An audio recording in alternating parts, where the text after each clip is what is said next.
మహాగణాధిపతయే నమః. ఓం గురుభ్యో నమః. ఓం శ్రీమాత్రే నమః. పరమేశ్వర స్వరూపమైనటువంటి జ్యోతిష, వాస్తు మరియు ఇతర అనేకమైనటువంటి శాస్త్రములను మనకు అందించినటువంటి మహర్షులకి నమస్కారం. హయగ్రీవ హయగ్రీవ హయగ్రీవేతి యో వధేత్తస్స నిస్సరతేవాణి జహ్నుకన్యా ప్రవాహవత్.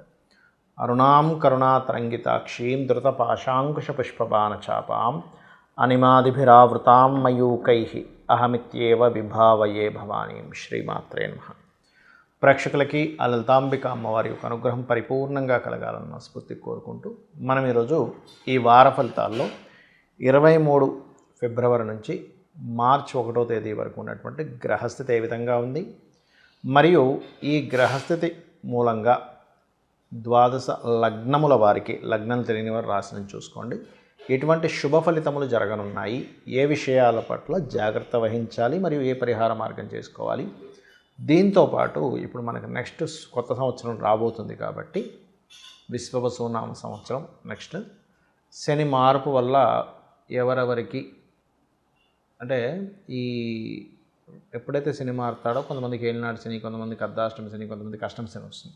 వాటి గురించి, వాటి ప్రభావం ఎక్కువగా పడకుండా ఉండాలి అంటే రెగ్యులర్గా ఏమి చేసుకోవాలనేది వీడియో ఎండింగ్లో చెప్తాను. ఎండింగ్ వరకు వీడియో చూడండి. అయితే ఈ విషయాలు చెప్తుంది నేనైనప్పటికీ కూడా చెప్పేస్తుంది సాక్షాత్ లలితామ్మవారికి భావిస్తూ ఒక్కొక్క లగ్నం గురించి మనం తెలుసుకుందాం. తులారాశి వారికి కనుక చూసుకున్నట్లయితే ఈ వారం ఉన్నటువంటి గ్రహస్థితి ఎక్కువగా వివాహ సంబంధించినటువంటి విషయాలకి అనుకూలంగా ఉంది. అందులోని ప్రధానంగా వారం కాస్త ఎవరైనా ఇష్టపడిన వారిని వివాహం చేసుకోవాలని చేసే ప్రయత్నము, అదేవిధంగా రెండో వివాహం కోసం కొంతమంది చూడండి మొదటి వివాహం ఏదైనా కారణాల వల్ల ఇబ్బంది అవుతుంది, అటువంటి విషయాల్లో కొంత అనుకూలత అనేటువంటిది ఏర్పడుతుంది. అయితే మీకు 12వ స్థానంలో కేతువు యొక్క సంచారం జరుగుతుంది కాబట్టి ఇన్వెస్ట్మెంట్స్ ఏమైనా చేసేటువంటి విషయాల్లో కొంత జాగ్రత్తగా ఉండండి. బికాజ్ ఆఫ్ ఈ రెండవ అధిపతి కూడా ఆల్రెడీ నీచంలోకి వచ్చి మళ్ళీ వెనక్కి వెళ్ళి నీచంలోకి వెళ్ళబోతున్నాడు కాబట్టి భూముల మీద ఇన్వెస్ట్మెంట్ చేసేటప్పుడు చాలా జాగ్రత్తగా ఇన్వెస్ట్మెంట్ చేయాలి అనేటువంటిది చాలా బలంగా చూపిస్తుంది. మరియు అదేవిధంగా పంచమం అంటే రాజకీయ సంబంధించినటువంటి విషయాల్లోని, మరియు అదేవిధంగా గమనించుకున్నట్లయితే ఈ 6వ స్థానంలో ఉండేటువంటి గ్రహాలు, 5వ స్థానంలో ఉండేటువంటి గ్రహాలు, ఇవన్నీ కనుక గమనించుకున్నట్లయితే ఇక్కడ పర్టికులర్గా రాజకీయ రిలేటెడ్ సంబంధించినటువంటి అంశాలు, మరియు ఇవన్నీ కూడా కొన్ని కొత్త నిర్ణయాలు తీసుకోవడము, సంతానం కోసం చేసే ప్రయత్నం కొంతవరకు ఫలించడము, కొత్త ఐడియాలు, కొత్త రీసెర్చెస్ వర్కౌట్ అవ్వడం అనేటువంటి చాలా బలంగా చూపిస్తుంది. ఉద్యోగ సంబంధించినటువంటి విషయంలో మార్పులు చూపిస్తున్నాయి. అందులో ప్రధానంగా ఈ వారం వీలైనంత మట్టుకు మీరు కొన్ని ఎమోషన్గా కొన్ని నిర్ణయాలు తీసుకునే విషయంలో కొంత జాగ్రత్తగా ఉండండి. ఇక మీరు పంచమ స్థానంలో శని నెక్స్ట్ ఈ వీక్ తర్వాత వీకుల్లో కొంచెం ఏంటంటే శని కంబస్ట్ అవ్వబోతున్నాడు కాబట్టి ఐయుఐలు, ఐవీఎఫ్లు చేయించుకునేవారు కొంత జాగ్రత్తగా ఉండండి. అలాగే ఏదైనా తప్పనిసరి ఇన్వెస్ట్మెంట్స్ చేయాల్సిన వస్తే గనక గణపతి ఆరాధన చేయండి, మరియు సూర్య ఆరాధన, కాళికాదేవి యొక్క నామస్మరణ ఎక్కువగా చేస్తూ ఉండండి. ఇందులో 6వ స్థానంలో శుక్రుడి యొక్క సంచారం జరుగుతుంది కాబట్టి కొంత శత్రువులు, స్త్రీ మూలకంగా కొంత శత్రుత్వాలు ఏర్పడము ఇటువంటివి బలంగా చూపిస్తున్నాయి. అలాగే మరొక విషయం ఏంటంటే ఇక్కడ గమనించుకున్నట్లయితే ఈ యొక్క ధనానికి కారకుడైనటువంటి కుజుడు మిథున రాశిలో ఉన్నందుకు కొంచెం బిజినెస్ రిలేటెడ్ సంబంధంగా ఏదైనా ప్లానింగ్ చేయడము, తద్వారా కొంతవరకు లబ్ధి అనేటువంటి చూపిస్తుంది. ఇక మీరు చేయవలసినటువంటి దేవతారాధన ఎక్కువ కాళికా అమ్మవారి ఆరాధన చేయండి, గోవులకి గ్రాసము, గోధుమ రవ్వ తినిపించండి, అన్ని విధాలా మీకు బాగుంటుంది. చాలామంది ఎక్కువగా భయపడేది దేనికంటే శని మహాదశ వస్తున్నా, లేదా ఏలినాడు శని, అర్ధాష్టమి శని, అష్టమి శని వస్తున్నా సరే చాలా డిప్రెస్లోకి వెళ్ళిపోతూ ఉంటారు. అంటే ఇంకా నాకు లైఫ్ లేదనో, లేకపోతే ఇంకేమీ కలిసి రాదనో అనేటువంటిది. కానీ ఎక్కడా శాస్త్రంలో ఏలినాడు శని, అర్ధాష్టమి శని, అష్టమి శని వచ్చినప్పుడు, లేదా శని మహాదశ వచ్చినప్పుడు అస్సలు కలిసి రాదని ఎక్కడా శాస్త్రంలో లేదు.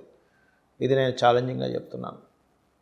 ఇక్కడ ఉన్నది ఏమిటి అనేది మనం బాగా అర్థం చేసుకోవాలి.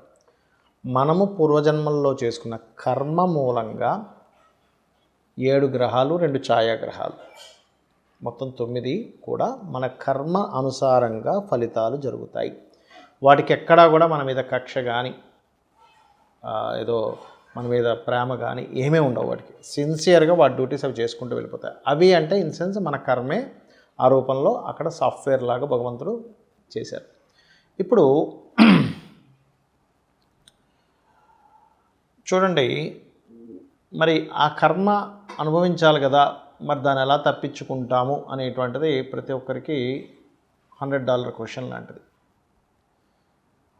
ఇది ఎలాగా అంటే, ఒక్కోసారి చూడండి, మనం ఏదైనా ఒక అనుకోకుండా కొన్ని మిస్టేక్స్ జరుగుతుంటాయి లైఫ్లో, అవునా? జరిగినప్పుడు ఆ వ్యక్తి కనుక తప్పును ఒప్పుకొని సారీ చెప్పేసి తప్పైపోయిందండి అని అనుకున్నప్పుడు దానికి ఒక శిక్ష యొక్క ప్రభావం చాలా తగ్గుతుంది కదా. తప్పించుకొని మళ్ళీ ఇంకొక తప్పు మీద తప్పు చేస్తే ఆ శిక్ష యొక్క ప్రభావం ఇంకా పెరుగుతుంది కదా. అయితే ఇక్కడ ఏంటంటే, దీనికి సంబంధించినటువంటి విషయంలో పర్టికులర్గా ఇక్కడ మీరు ఎప్పుడైనా గుర్తుపెట్టుకోండి,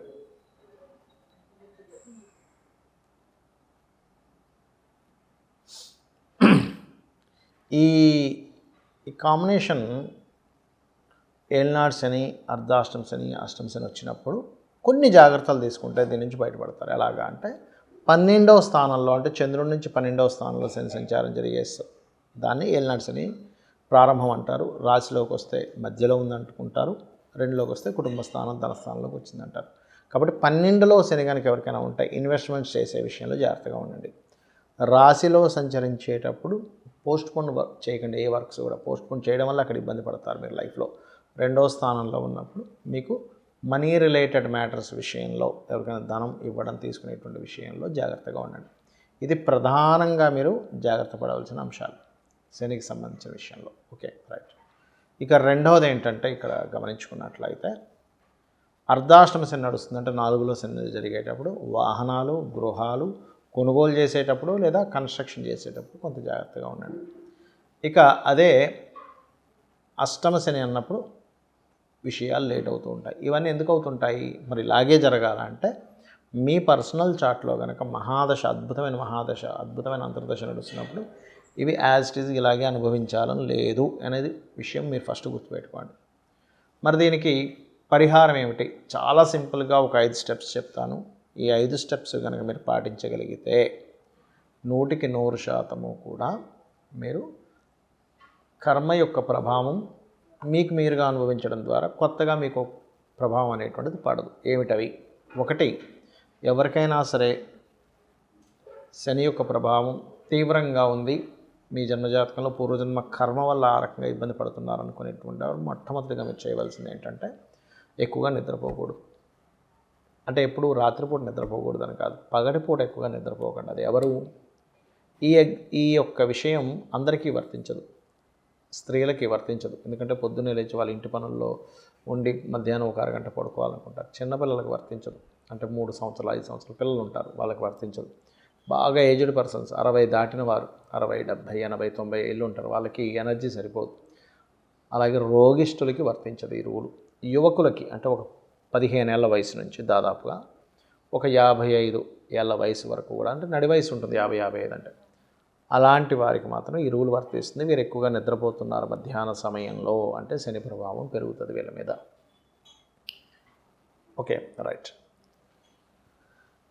ఎందుకంటే మీరు పాట ఒకటి ఉంది, మత్తు వదలరా నిద్ర మత్తు వదలరా, ఆ మత్తులోన పడితే గమ్మత్తుగా చిత్తవుదురా అనేటువంటిది ఎన్టీ రామారావు గారిది, ఒక ఓల్డ్ సినిమాది. అంటే ఏంటి?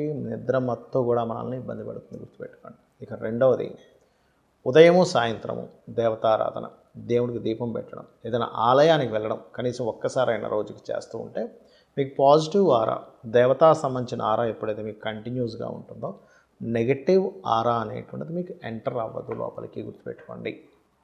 2. ఇక మూడవది, మీకు దగ్గరలో గోశాలలు కనుక ఉన్నట్లయితే గోవులకి వెళ్ళి చక్కగా గోధుమ రవ్వ, బెల్లము ప్రధానంగా గోవుకు పెడుతూ ఉండండి శనివారాలు. ఇక మరొక పాయింట్ ఏంటంటే, మీకు దగ్గరలో శివాలయం కనుక ఉన్నట్లయితే వీలున్నప్పుడల్లా కూడా శనివారం నాడు ఆయిల్ని, దీపారాధనకు వాడే ఆయిల్ని అక్కడ దానంగా ఇవ్వండి. దీపారాధనకు వాడుకోమని టెంపుల్లో ఇచ్చేసేవచ్చు, తీసుకుంటారు కూడా దీపారాధనకు భగవంతుడి కంటే. అలా గనక చేసినట్లయితే, ఈ పాయింట్లు చేసినట్లయితే నేను చెప్పినటువంటివి ఖచ్చితంగా దోషం పోతుంది. దీంతోపాటు ఇంకొక అద్భుతమైనటువంటిది లలితా సహస్రనామాల్లో ఒక నామం ఉంది. అదేమిటి అంటే ఓం అనాకలిత సాదృశ్య చుబుకశ్రీ విరాజితాయై నమః అని చెప్పి చేసుకోవచ్చు. 100%, 100% మీకు ఏదైతే ఈ శనికి సంబంధించిన, శని అంటే మళ్ళీ మీరు నెగిటివ్ కోణంలో చూడకండి, మీ కర్మే శని అంటే ఎక్కడో ఉన్నది కాదు, మీ కర్మే ఆ రూపంలో వచ్చి ఇబ్బంది పెడుతుంది అందరికీ, మీకు నాకు అందరికీ కూడా. ఇక్కడ మీరు అనాలిసిస్ చేసుకోవాలి, ఓహో నేను పాస్ట్ లైఫ్లో ఇది ఎవరికో ఇబ్బంది పెట్టుంటాను, నా ద్వారా ఎవరో ఇబ్బంది పడి ఉంటారు, సో అందుకని అది రిటర్న్ వచ్చి ఇక్కడ నేను అనుభవిస్తున్నాను అనేటువంటి దాంతో భగవత్ ఆరాధనలో భగవంతుడికి ప్రతిదీ సమర్పించుకుంటూ మీరు కనుక చేసినట్లయితే 100% మీరు ఆ కర్మ చక్రం, కర్మబంధం, కారకుడి యొక్క శని నుంచి బయటపడడం జరుగుతుంది. మీ యొక్క లైఫ్ చాలా ఆనందంగా ఉండడం జరుగుతుంది. శ్రీమాత్రే నమః.